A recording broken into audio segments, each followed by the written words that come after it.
me donne à qui me plaît. Ça n'est jamais le même, mais quoi que celui qui en a jamais bavé me jette le premier pavé. Je n'avais qu'un unique amour, celui-là m'a joué un sale tour. Je ne m'emporte pas plus bête, fini Roméo et Juliette. À tous je leur file un rencard, là-bas à l'ombre du hangar, où j'ai rangé mes poèmes, mes chansons et ma bohème.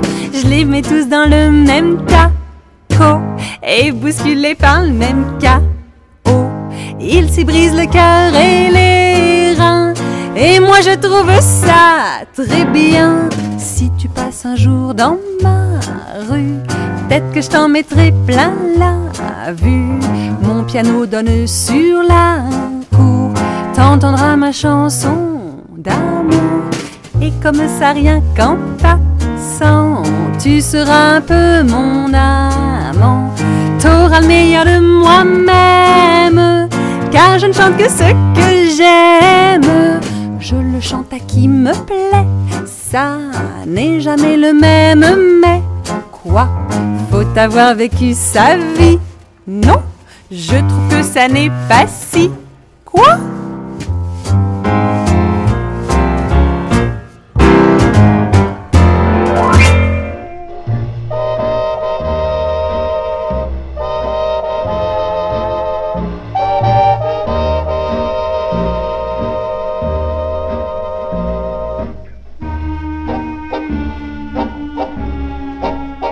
Les sanglots longs des violons de l'automne bercent mon cœur d'une langueur monotone, tout suffocant et blême quand sonne l'heure. Je me souviens des jours anciens et je pleure. Et je m'en vais au vent mauvais qui m'emporte de ci, de là, pareil à la feuille morte.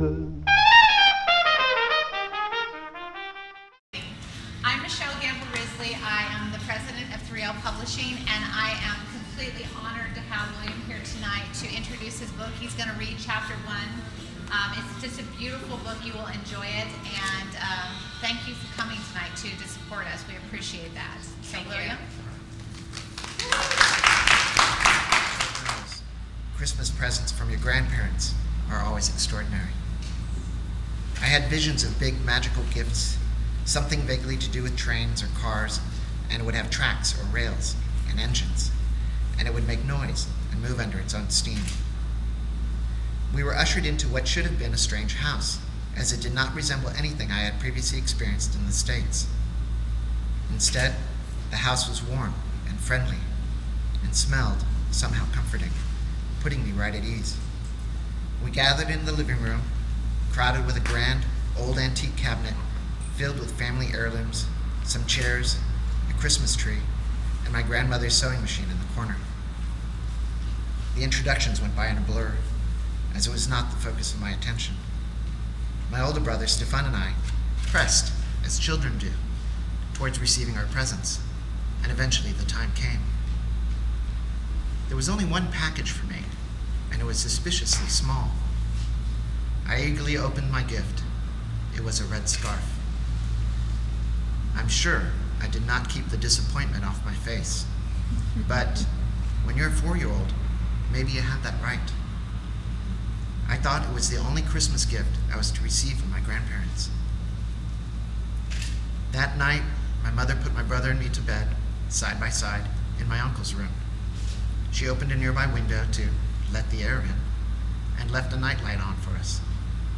The next morning, I awoke with at least 20 to 50 mosquito bites that covered my head, neck, and arms. My brother was similarly attacked, but with about half the damage. The adults had a fit, fearing for my life, but somehow I managed to survive.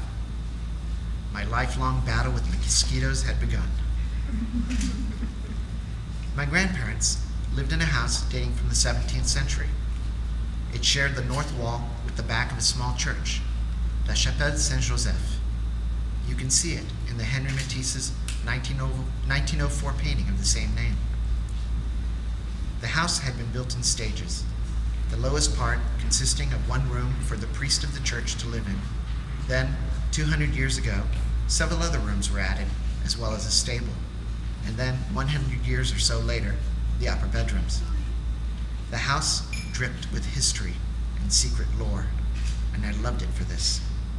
It was not a fancy house, as it was really just a caretaker's home for the small church. Next to it was the grand Maison de Maître, the always empty property owner's mansion that dominated the estate. Behind the house was a large backyard, and beyond that, vineyards. The front of the house looked over vineyards, the town of Saint-Tropez, and the Gulf beyond. The smells of my grandparents' house were a combination of kitchen aromas, heavy and fresh herbs, especially basil, parsley, and the scent of tomato leaves when bent or broken, and Ricard, and wine, the special wine of Saint-Tropez my grandfather would purchase by bringing down to the co-op his large 5-gallon glass jugs wrapped in woven straw. There were the smells of the wax-rubbed wood furniture, the savon de Marseille used in the kitchen and bathrooms, the mustiness, especially in the secret passageway and the wine cave, the starched, sun-dried sheets, lavender sachets, and the vineyards that surrounded the house, whose aroma became ever more pungent as we neared the harvest season. It was the smell of the spiral punks we burned at night to keep the mosquitoes away, and the wildflowers and herbs drifting down from the forest on the hills a kilometer away. It was the salty breeze from the Mediterranean coming in through the windows, and the hint of machine oil from my grandfather's garage. Add to all this another essence I can best categorize as history. It took many years for me to isolate one of the key aromas that made up this fragrance. It's frankincense. The furniture and walls in my grandparents' house was imbued with the smell of frankincense, though I never saw it being burned. Rather, it's the product of hundreds of years of accumulation from previous tenants, beginning with the priests in the 17th century. One night, my grandmother awakened us at around 2 a.m. We put on our Christmas scarves over our pajamas and were rushed downstairs and outside.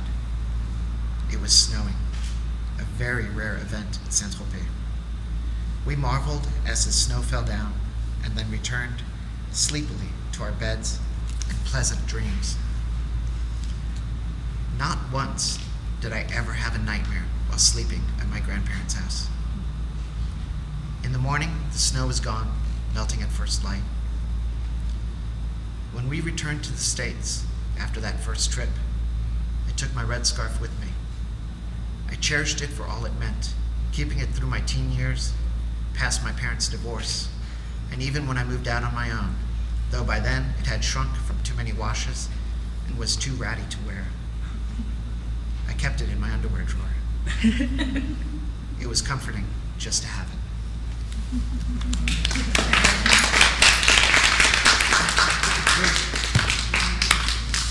you still have any family there?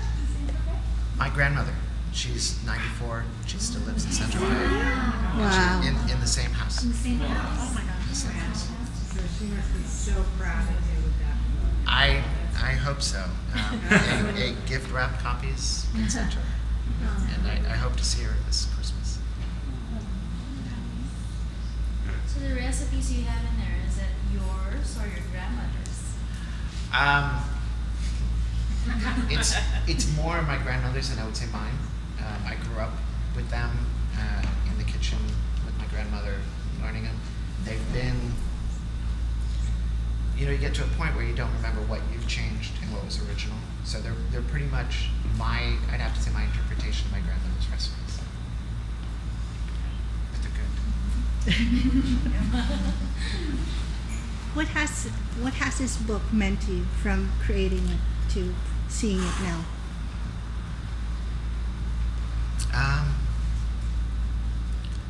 It's actually been an incredibly emotional experience, far more than I ever expected it to. I didn't write it as an homage to my grandparents, but it kind of turned into that. As much as you can love your family, sometimes you don't realize how great an effect they've had on you. So, you know, that to me, that really came out for me in writing this book. The other thing the book did was, you know, I've always been American and French, but it kind of connected those worlds in a way that I hadn't expected, in a very pleasant way for me. So, yeah. Is it your first book? Book, yes. I've written other things. Okay. First and book. why did you write it?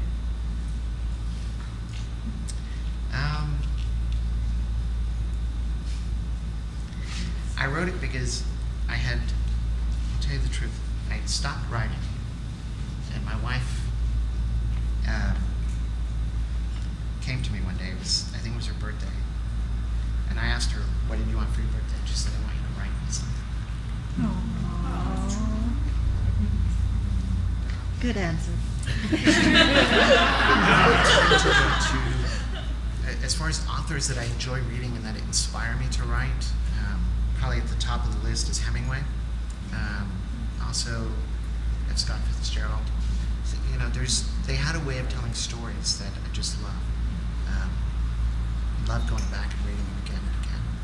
I read a lot of, you know, modern authors too, but I'd probably say Hemingway more than anybody had a way of using simple words and to deliver the most powerful, emotional experiences. And I love that. And he was very uncompromising when he wrote, and I admired that as well. So that would probably be this is what I would really wish readers would take away from the book, that there's a term that I use in the book, and you'll see it in some of you where I've signed it. It's la joie de vivre, and it's the joy of living, or the joy of life. And that, to me, what I've come to realize is that's what it's about. That's what living is about. That's what life is about. We have to work, we have to make money, we have to do these things, but those aren't the meaning of your life.